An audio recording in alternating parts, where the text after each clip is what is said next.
Welcome to Connecting to Spirit. I am your host, Lisa Brandis, and I'm here to help you unlock your intuition, channel with clarity, and deep dive into self-discovery, all while navigating the ups and downs of personal and spiritual growth.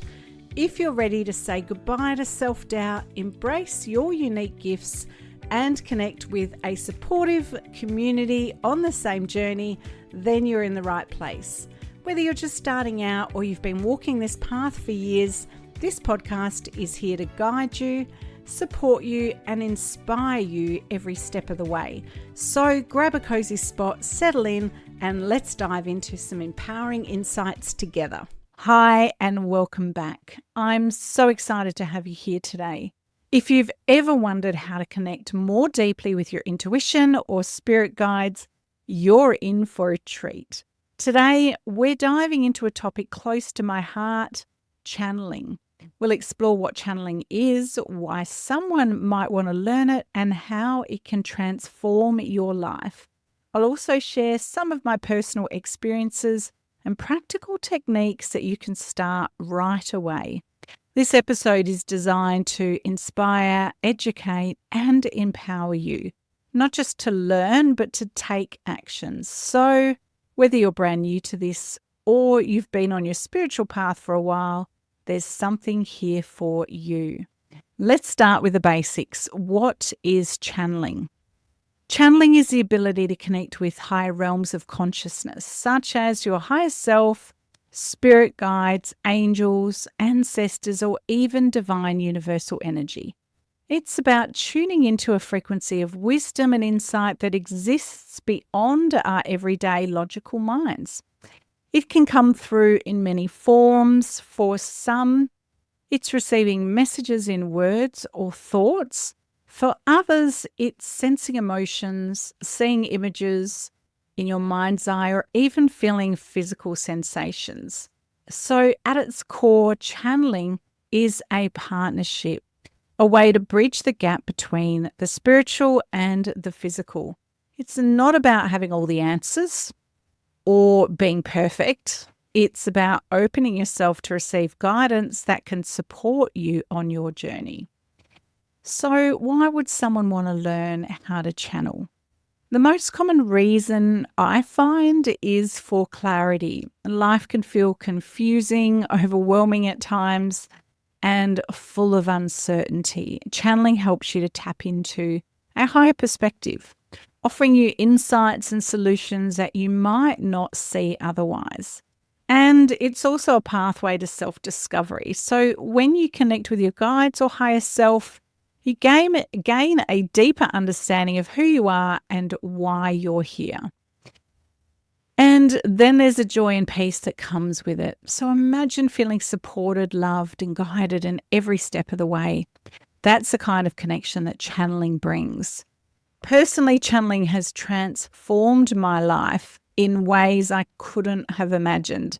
It's helped me navigate challenges, make decisions with confidence, and feel a deep sense of purpose. If you're someone who feels called to explore your spiritual side or wants to create a life that feels more aligned and meaningful, then channeling is a beautiful tool to have. I wanted to share a story about one of my first connections that I had with my spirit guide, Anya. I recall meditating one day and I was really determined to move past some of the doubts and the fears that I had. And I recall I would often begin an experience through giving myself Reiki, because as I started to bring in that beautiful Reiki energy, I would find myself enter into this warm, nurturing and calm space. And I started to allow the monkey mind and all that the inner critic and the chatter to kind of dissipate as I would start to focus on the love and the presence of that support that I could feel, almost like a blanket was being wrapped around my body. I remember the very first time I was trance channeling, and that's a shift from going from more of the spiritual mediumship, where for those of you that are attuned and have already done some of the work, quite often in mediumship, we'll get an interpretation or a message or thoughts that come from beyond and land in our mind. So it's like having a conversation with the unseen world through a similar process to your thought process. So it can come in many ways. It can come through feelings, sensations, just knowing without knowing why you understand or know a certain thing, or it can come through clairvoyant impressions that come into your mind. So I'd been developing my psychic mediumship sitting in a spiritual circle for many, many years, just really wanting to understand the spirit world. It was like when I learned Reiki, for me, it was like a door was open, and the experiences that I was having on the other side was just mind-blowing time and time again as I started to get to know this presence of love that was here to support me. And quite often would give me a different perspective to the very challenging thoughts that I would have about myself. There was a big inner critic there. I was very, very hard on myself and very self-judgmental. I would hear this loving presence that would be the opposite of that critical self that I had become accustomed to listening to. And I was teaching a group Reiki, and as I was starting to attune, because remember, your guides know what your intentions are. I had been in the presence of a trance channel and watched and felt the energy transform the room, so I knew exactly what powerful channeling looked like when someone kind of stepped aside and allowed their spirit guide to communicate directly with an audience. I'd absorbed a lot of Abraham Hicks's channeling demonstrations through YouTube and back then through listening to recordings. So I certainly had the intention and the desire to be a channel. So as I'd started developing that communication and connection with my spirit guide, Anya, she knew that I wanted to be able to trance channel. But back when I was learning, and we're going back 15 to 20 years ago, nobody was teaching it. And still there's not a lot of teachers even now that will teach you how to take that step from clairvoyance and mediumship into stepping aside and being able to allow your guide to speak directly to either the person, to yourself. Self comes through the thought process, but to be able to communicate with the group. And after I'd attuned this one group to Reiki, as I was getting to the fourth and the fifth attunement, I think that back then they were small groups, no more than 6. And as I was coming into the fifth and the sixth, I just felt my energy getting higher and higher and higher as I was feeling into that unconditional love of Reiki. And then I heard Anya say, I want to speak directly to the group. You're ready. And it was literally just, I had that conversation with her in my mind. I'm like, what are you going to say? How do I do it? It was almost like I just knew I had to surrender to the experience and trust. And as I was able to do so, I remember taking a big deep breath, and then Anya spoke directly to the group. And I can't recall what she said. I know that it was an empowering, inspiring message, but most importantly, I knew the way it felt when she came through and was able to communicate directly. It was awe-inspiring, and the feeling of love was amplified. The clarity that came through, because I could feel her presence, her mind blended with mine. And to explain it in a way, it was almost like sitting in the back of a room and watching and observing a profound teacher share the wisdom and just literally basking in every word that was being said. But the interesting part about channeling is it's being said through you as you're still having a dual awareness of being yourself, the personality self, but also aware that there's a dual consciousness blended, where it was my presence blended with this incredible being of light.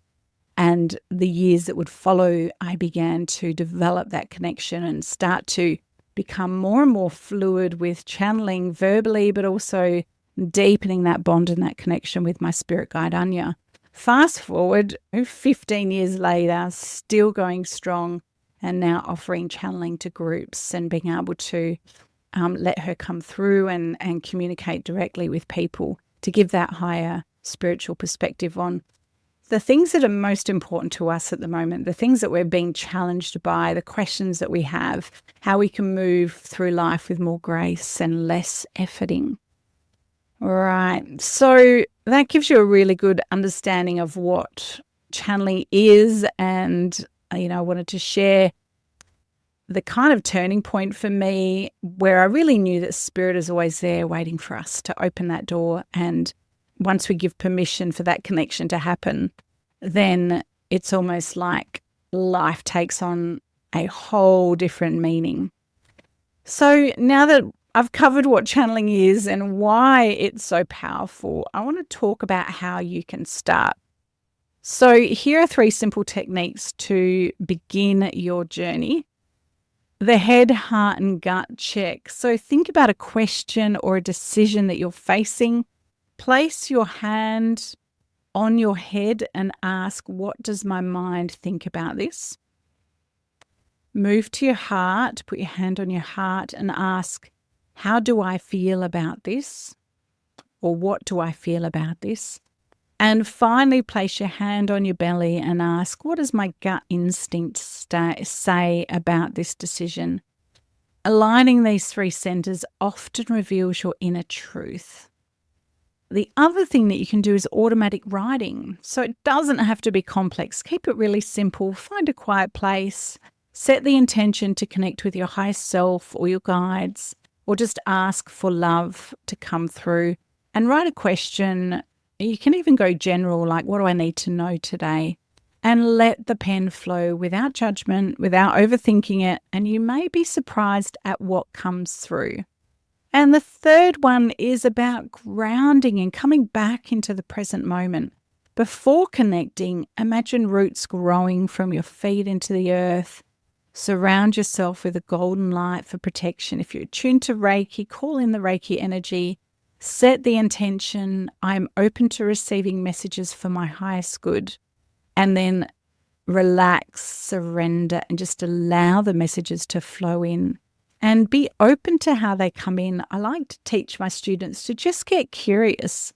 Curiosity is a wonderful way to be playful with your spirit guides, your higher self, or even your higher mind.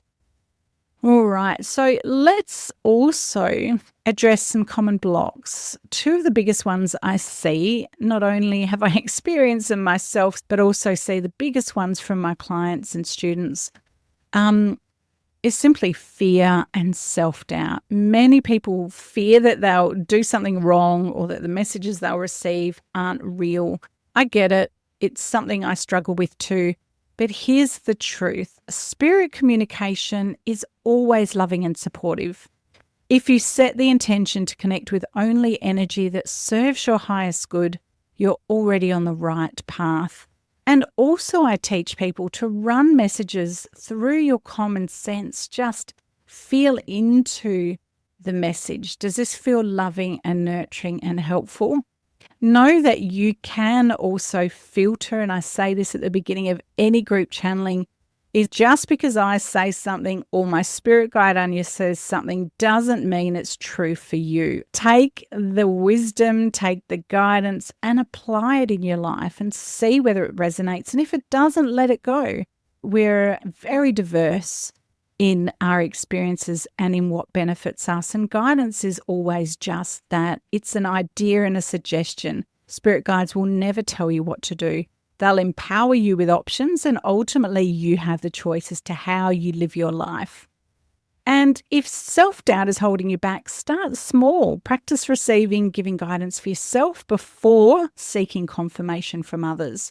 Over time, you'll build trust in your own abilities, and that's one of the greatest things about learning to channel with a group of like-minded people. We all get to practice with each other, and it also allows you to be guided by myself and Anya through the channeling process. So if any of this has resonated with you and you'd like to explore channeling in a deeper, more guided way, I'd love to invite you to my Connecting to Spirit Bootcamp. For just $25, you'll join me for 3 live interactive sessions, as well as a private Facebook group community where we'll go deeper into these techniques and more.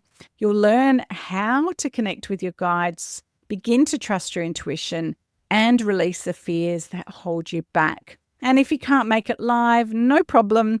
We've got replays available, even though it's better if you can attend the live sessions, but you can always learn then at your own pace. To reserve your spot, you'll see the links in the show notes below. I would love to support you on this journey. So thank you so much for tuning in today. I hope you're leaving with some new insights and tools to explore your own intuitive journey. If you enjoyed this episode, please share it with someone who might find it helpful. And if you feel inspired, leave a review. It helps others discover the podcast and means the world to me. Until next time, trust your intuition, stay open to the magic around you, and keep shining your light. You're doing amazing.